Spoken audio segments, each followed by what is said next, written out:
Alright, so I am fitting the piston rings to the cylinders, which has got to be my least liked chore when it comes to building these engines. I find it to be quite tedious. I'm just wiping the cylinder down with some WD-40, making sure there's no crap in there. This is my number one piston, shiny. I went ahead and polished the dome. Well, I used I think 80 grit to get the carbon off the top. Then I switched to a 220 on a DA sander to remove the rest of the crud. And then you just gotta make sure you get all the grit off your pistons before you reinstall them. Wash them down, do something. That's pretty nice there.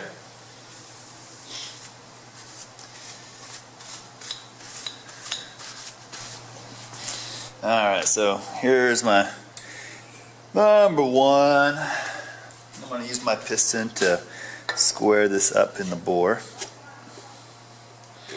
Just like that. And I've got a series of feeler gauges already set out. I've got a 15, 18, and a 20. I'm shooting for 18 thousandths of an inch here. Let's see if the 15 will go first.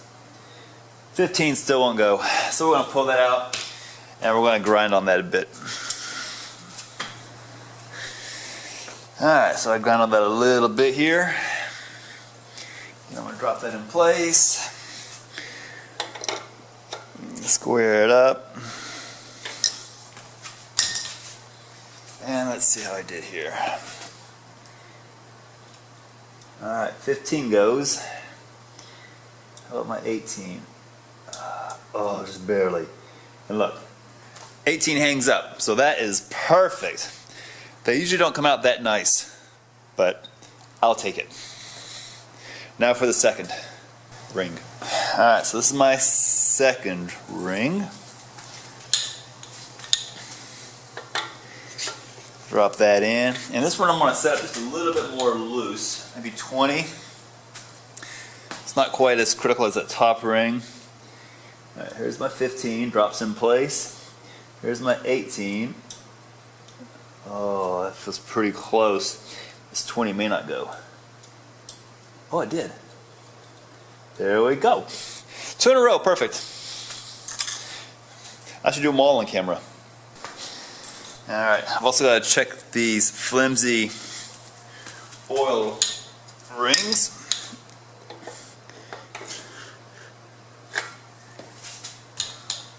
And these are harder to check because you just touch them with a gauge and they want to go crazy on you.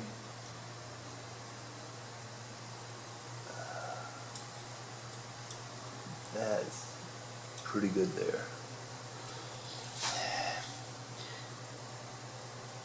Yeah, the gap looks good. Okay. Again, I'm setting these at 20 as well.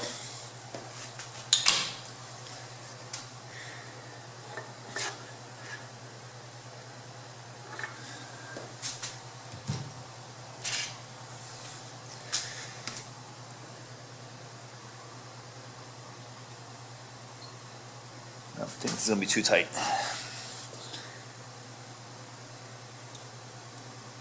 I may have to touch that up just a hair. My luck ran out. But just a hair. Probably the gap's not quite straight across. I'll probably just straighten that out a little bit and that's all I need.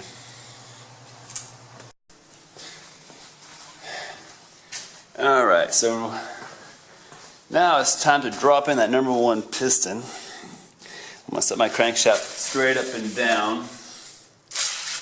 One last rubbing with a little WD-40. Make sure it's nice and pretty in here. WD-40 actually helps the rings to break in pretty well.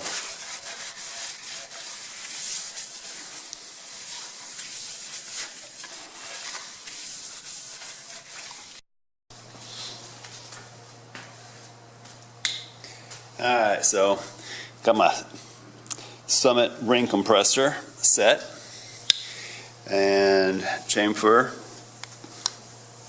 toward the front for the number 1.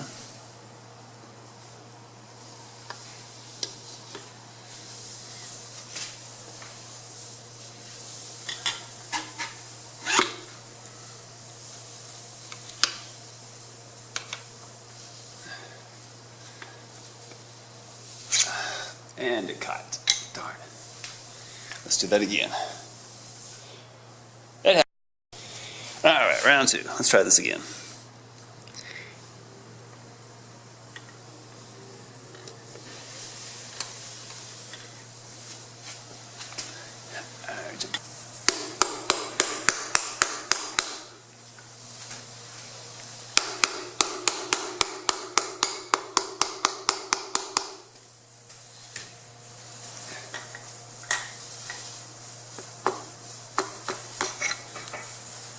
And we're in. And we're just going to guide it into position.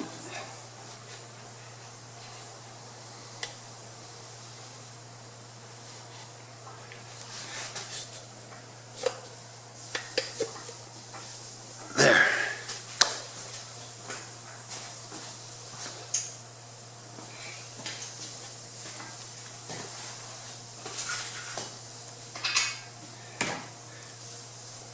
We'll spin this over and let's put the cap on.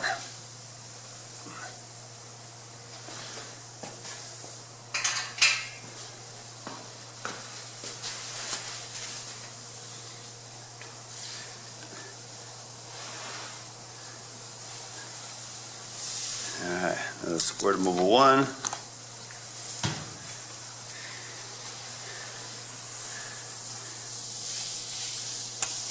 I can't get the cap on in this position. I spin it around just to here.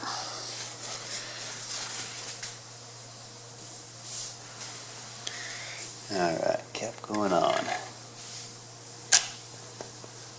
You can see I got the clearance set at 26 10,000ths. It's written on the connecting rod.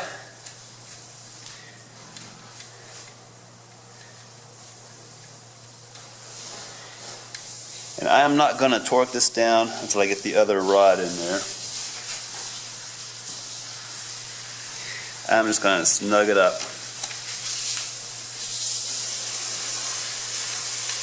This will allow me to degree my camshaft.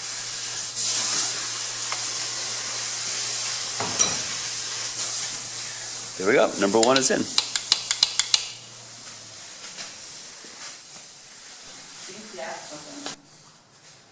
Okay, so I put the block back down, and I'm going to set it on its butt here, because there's 2 things I want to do. 1, I want to go ahead and drop my camshaft in straight down. This will be easy when you have gravity assist. And 2, I need to check my oil pump clearance.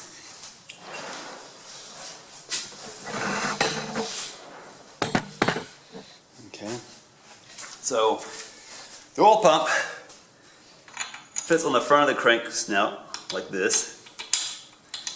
Easy, easy. And this is the little ring that spins around inside the timing cover. There we go. And I should be able to drop this timing cover, and this thing here should move up and down freely. Let's see how it works. Alright, so I put the outer oil pump rotor in the case. Lubed up with a little WD-40. You know me, I love that WD. I'm rapping. You know me, love that WD. Alright, and so we'll drop this back on the engine.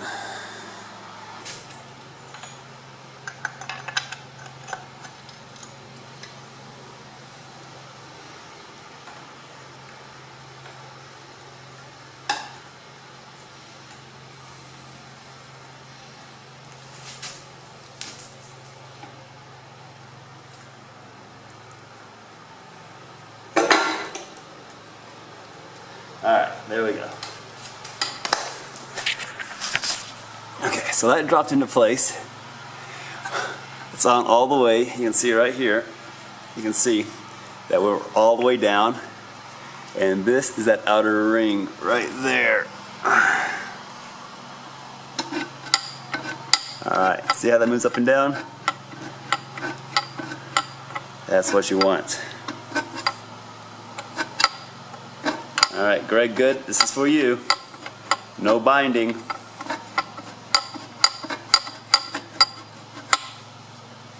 Nice. Alright, so this is my custom comp cam. I kind of expected after Greg Good's cam. However, after seeing some of the dyno results with Greg Good's headwork and his camshaft, I noticed most of those engines were making peak horsepower around 6,000, 6,200 RPMs. They were using mods to allow the computer to rev to 6,500, so that's a little tighter than what I want to run my engine. So I backed it off a few degrees duration, both intake and exhaust. I'll put those specs up for you. But yeah, so instead of hitting max horsepower at 6,000, I'm probably going to be hitting it at around 56, 57, something like that. Still shifting at 61, 62. So I think this will actually work a little bit better for me on the track. You know, this thing's not going to be a dyno queen. I prefer a little bit more usable power. If I were to do it again, I would set it up on 112 degree lobe separation instead of the 114, simply so I can get it to lump a little bit harder. I like that hard, meaty lump on my cams. A little bit harder to drive them, low speed with the stick. But boy, they sound cool. They sound really cool. So let's get this guy lubed up and we'll drop him in.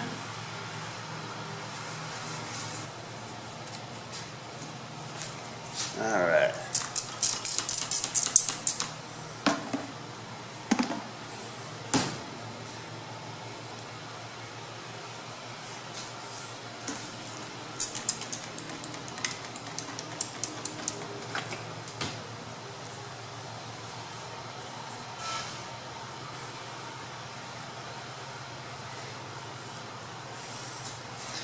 Alright, gravity.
Feels good.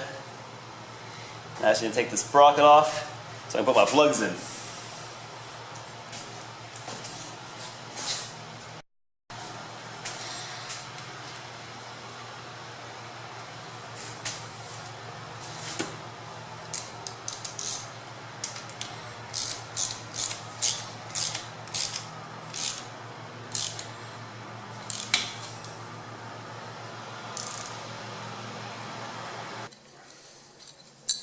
Now with the engine right side up again, we can install the camshaft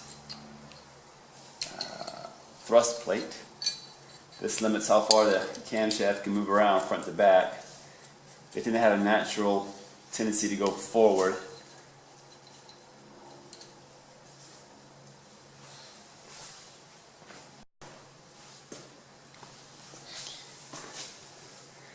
Okay, so I'm putting on the timing gear right now without the chain. because I want to check the end play on the crankshaft. I'm sorry.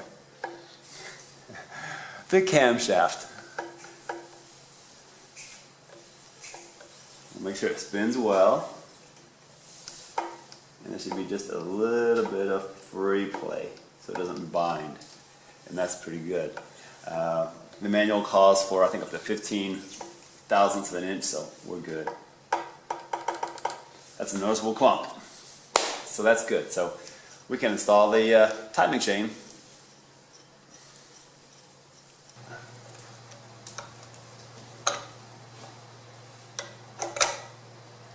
There we go. There.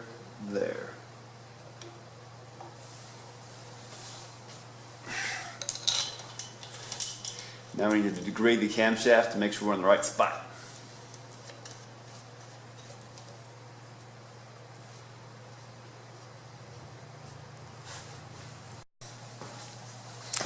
Okay, so first thing is to make sure we've got top dead cylinder. Top dead. I need to make sure it mounts. my cylinder a little bit better than that. It's kind of hanging off in the air. Okay, going up. Whoa, right there. Right.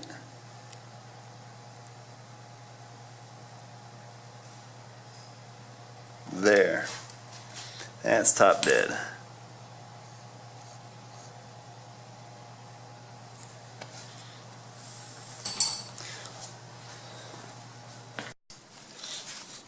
Alright, so I just dropped in a couple of lifters on this number 1 cylinder so I can hook up my dial indicator to them.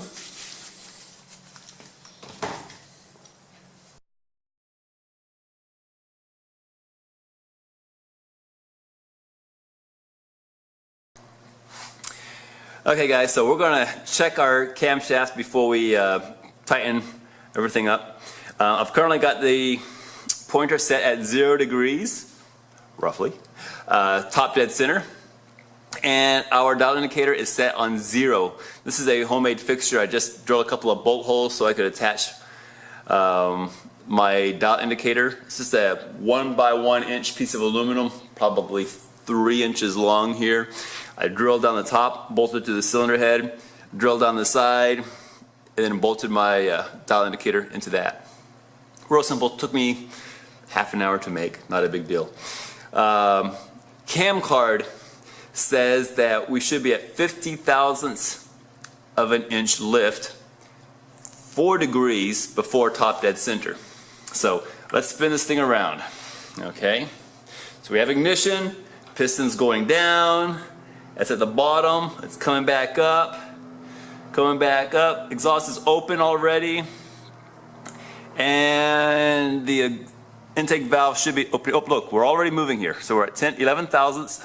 We're opening up already. There's 20 thousandths, 30 thousandths, 40 thousandths. I'm going to tap it. 50 thousandths. And we're showing 3 degrees before top dead center. The card said 4. Close enough. Done. Let's tighten everything down. It's good.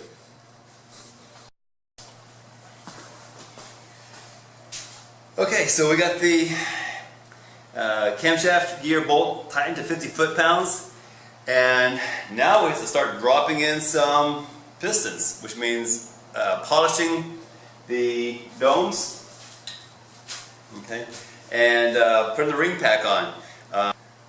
Right now, all I've done is I've just cleaned the carbon off the piston tops using some 80 grit in a DA sander. So I'm going to get a little bit of WD-40 and some 220 grit, and we're going to put a nice little shine on this thing before we install our piston packs, our piston ring packs, and drop them into place.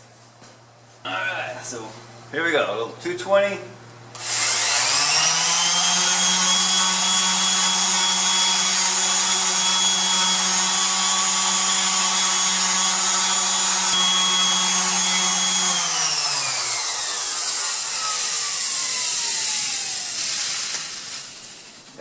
pretty slick there. That's nice.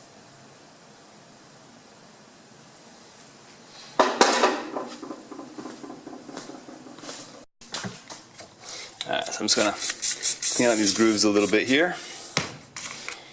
Using that old broken piston ring. And I'll show you what not to do later.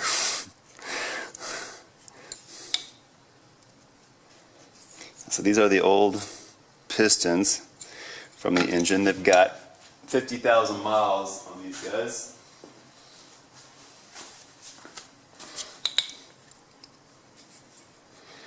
And we got a little carbon in there.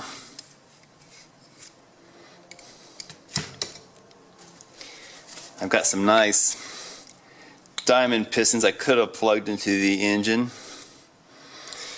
It would have required a bit of a power hone, but there's no one in Austin that has a torque plate for a Viper. I'd have to send my block to either Dallas or Houston to do that. Besides, everything checked out really good with these pistons, so I'm not worried about using them. These pistons are made by TRW, so they are a little bit heavier than the diamond pistons.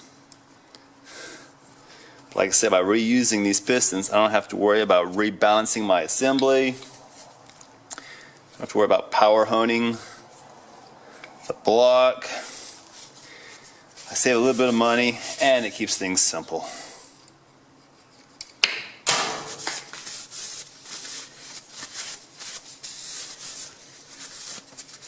Okay, let's blow this out with some compressed air. Okay, so I'm back in my closet here where I do all my dirty work. I'm going to assemble this number 2 piston.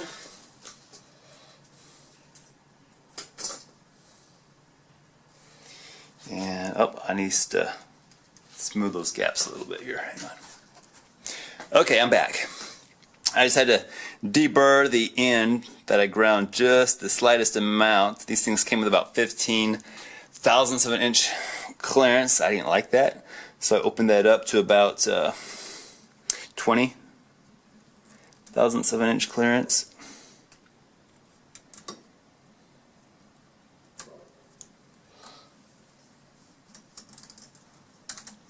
There we go. Now there's one. And my gap for my ring here, my oil control ring, is here, so I'm going to spin this out of the way. There we go. Excuse me. Alright, here's the top oil ring. Same thing. Oil rings are pretty easy to install.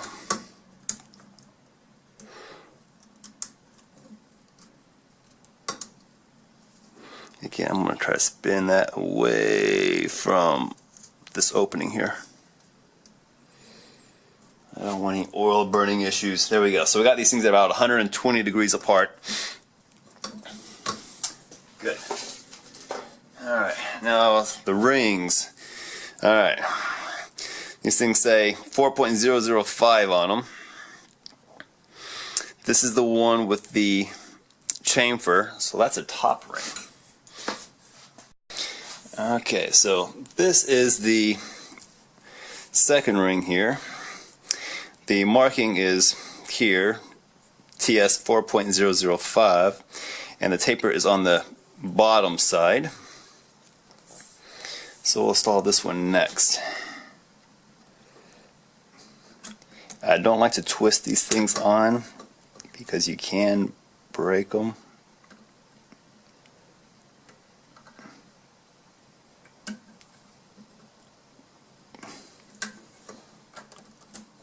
There we go. There's the second.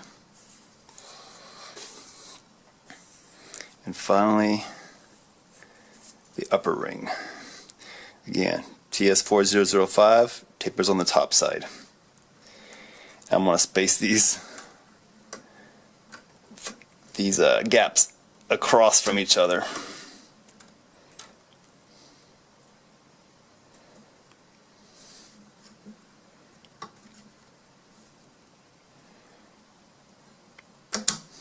There we go. Now let's load this thing in the ring compressor and install. And we'll squirt our rod bearing with the Mobile One. Chamfer this time goes to the back.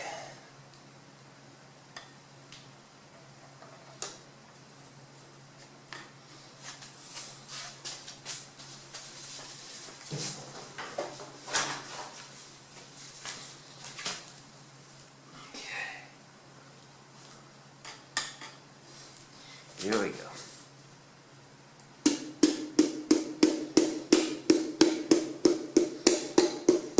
It's in there.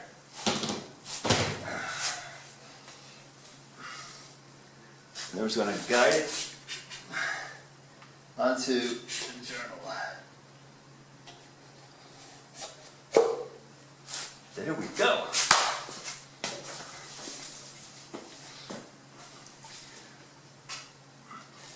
And we'll spin it over.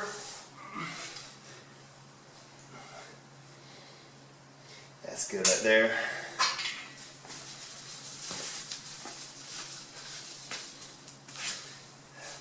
Double check everything. Looks good. First shot with the Mobile One. Double check all your bearings. Oh crap, this one actually has some plastic gauge in there still. That's why you double check everything.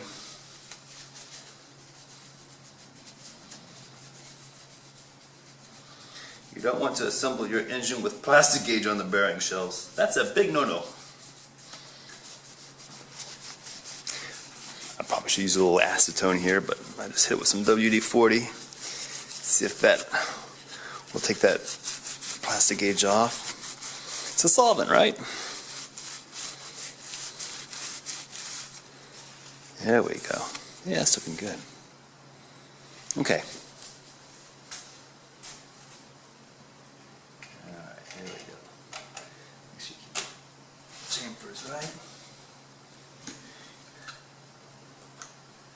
Yeah, the other side of oil. The bolts. And we'll just snug these up for now.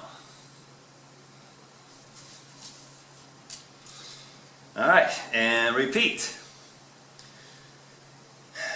Okay, so whenever you torque rod bolts, you put a torsional stress on them. So when I'm torquing these things, I want to use this feeler gauge to help resist that stress. And these rod bolts are torqued to 45. Okay, so I'm going to go and torque this one.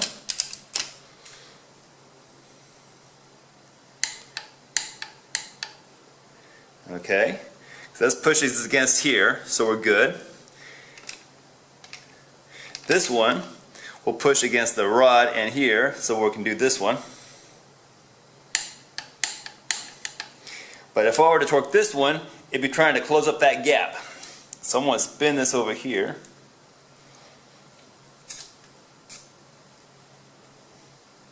Stay. And now we'll torque these.